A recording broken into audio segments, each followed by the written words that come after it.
Ciao Gombari, siano Pippo.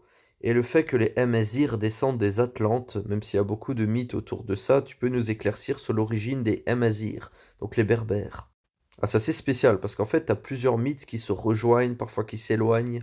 Certains sont Amazigh, d'autres sont grecs.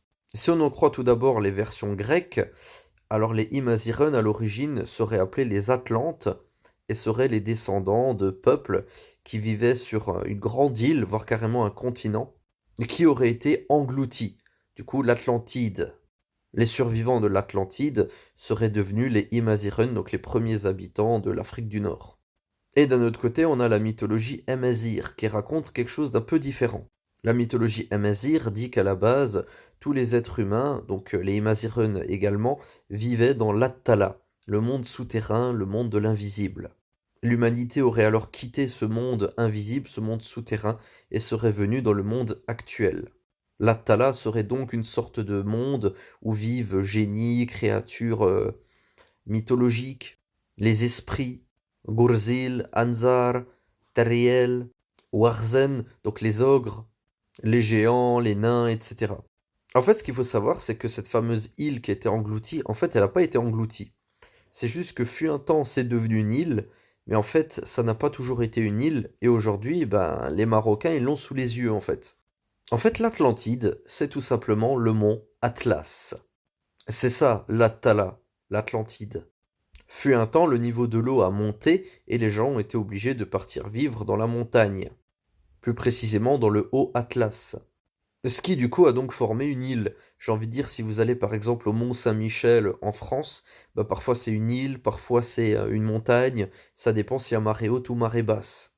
Bah là, à l'époque, c'était un peu pareil, c'est-à-dire qu'il y a eu l'élévation de l'eau, donc le niveau de la mer a monté, et donc cette montagne, bah, en fait, c'est devenu une île. Et quand le niveau de la mer a baissé, bah, ensuite les gens ont quitté cette montagne, tout simplement. Donc effectivement, ils sont originaires de l'Attala, mais c'est une montagne. Après, si on en croit la mythologie amazigh, qui est totalement liée d'ailleurs à celle sicilienne, hein, ça fait partie de la tradition orale sicilienne. Je rappelle que chez nous aussi, on parle de l'Attala, donc le monde souterrain, le monde invisible, d'où viennent les autres créatures comme la Marabecca et d'autres créatures qu'on a chez nous. Bah, apparemment, sous la montagne, donc le mont Atlas, il y aurait des passages souterrains qui nous emmèneraient donc vers ce monde souterrain. Et il faudrait donc distinguer l'Attala, donc le monde souterrain, et l'Atlas, qui serait tout simplement bah, le monde dans lequel nous vivons aujourd'hui. À noter que chez les Imazighen, donc le mont Atlas avait été également personnifié. C'était devenu une sorte de divinité, la divinité Atlas. L'Attala a donné son nom d'ailleurs à beaucoup de choses, hein. Atlas, donc le dieu qu'on retrouve même chez les Grecs, qui chez les Imazighen était plutôt l'esprit de la montagne, mais a donné son nom aussi du coup à l'océan Atlantique. Mais bref, faut pas chercher une île ou un continent caché ou je sais pas quoi. J'en ai déjà vu aussi qui parlent de Alcapeka. Ça n'a rien à voir parce que Alcapeka, c'était une époque où il n'y avait pas d'êtres humains. Alcapeka, c'est une île qui a effectivement réellement existé au détroit de Gibraltar, mais comme je viens de le dire, il n'y avait pas d'êtres humains à l'époque, hein. Et son déplacement a pris des millions d'années. Une île qui s'est séparée en plusieurs îles. Il y a un morceau qui s'est collé à l'Afrique du Nord, ça a donné la Kabylie.